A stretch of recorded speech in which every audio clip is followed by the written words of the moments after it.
play bass and... No, I didn't. No, that came much later. I mean, I started identifying with musicians around about 13, I think. I just didn't see, I don't know, I didn't want to be like my dad. I didn't want to be like any of my uncles, or I didn't want to be a politician. I didn't want to be like the priest. But I've started watching Top of the Pops every week. You know, around about 1972, 73, it seemed like every week there was somebody on there, some band that was really exciting. Roxy Music, they were my...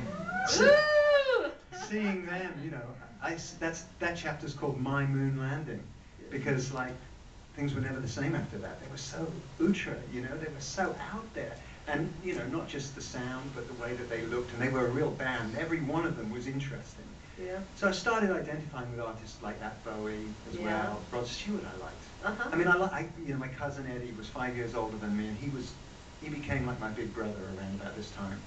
And yeah, you know, and I started going to get, and then I met Nick, you know, and he and I clicked immediately. In fact, we were introduced, a mutual friend said, you guys are really going to get along, you know, so it was like a blind date, you know, and we, you know, we had pretty, you know, we had sophisticated tastes for our age, and we started going to concerts, and I mean, I never imagined I could do that. I mean, I didn't play an instrument. I had no formal education. I got thrown out of music class at school for singing out of tune.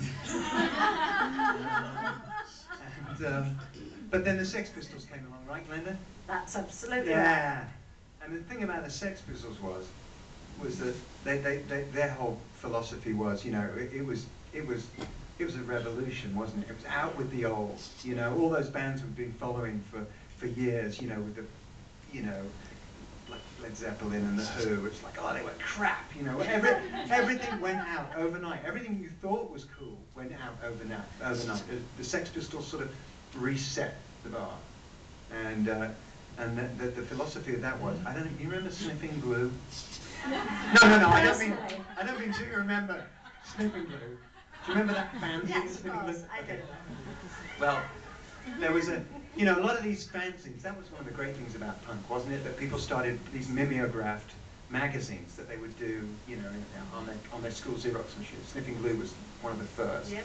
And I think the first edition had three chords on it that the editor had drawn, A, C, E. Here's 3 chords, now form a band. Right, that was it, you know. The less you knew in 1977, the less you knew about... The better band you would be. Yes, exactly. And we knew nothing. So we were perfect. But then, what was this sort of defining moment where you like picked up a guitar and thought? Well, I mean, I wrote about that in the book. I mean, the first time I actually played a gig, it was the sixth form dance. And like, I think you mentioned something about me. I was definitely, you know, shy, nerdy, you know, I was not the center of attention, didn't want to be really. But I played guitar in my first band, and I borrowed an amplifier, and it was a combo amp, about that big, but hell, mighty. I mean, I plugged my little $30 Fender copy guitar into it. Wow. Power. What can I say? Woo. Yeah, no, I mean, it's a big thing for us boys. You see, it wouldn't have been the same if you were playing clarinet, would it? No, it would be a whole other parallel universe. I want to know, because you spoke so warmly about other bands and other musicians that really inspired you.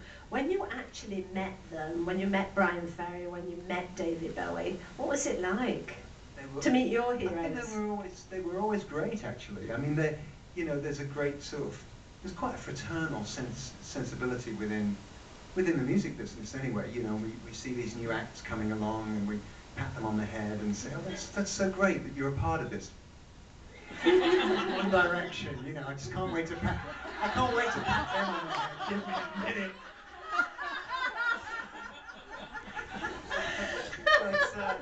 No, and all of those guys. I mean, I wrote about meeting Bowie for the first time. I mean, it wasn't like there was anything profound about it, but he was gracious and sweet and kind of knew who we were. you know, and likewise Brian, you know, they were the big guns, you know. All he really wanted to do was tell them how great, oh my God, I loved you. Now, you met Princess Diana. Yeah. Please tell me you flirted with her. I wish I could. I wish I could say that. Well, actually, I probably did. I think there's a little spark. There's a great photo in the book, which I understood your mum kept on the wall for all this time. Yes, it was the nearest thing we had to an OBE in our family. Only a matter of time. No, that was a big moment. I mean, nobody really knew. She hadn't become the icon at that moment. She was being groomed, you know, and everybody said that Duran Duran were her favourite band. Yeah. You know, well, we went along with that. And great taste she had. It was at the Dominion Theatre. I think it was the first Princess Trust gig, and Prince Charles had Dire Straits. And Diana had Duran Duran.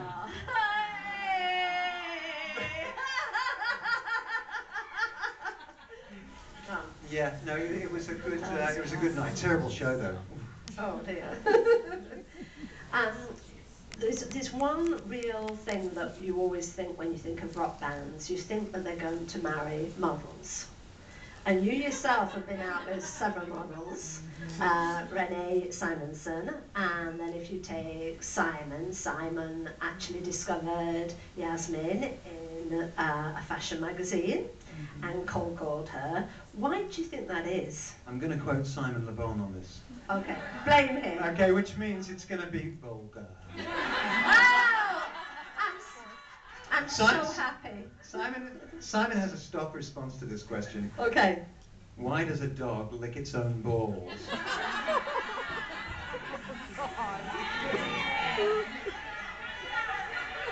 Because it can. Moving on.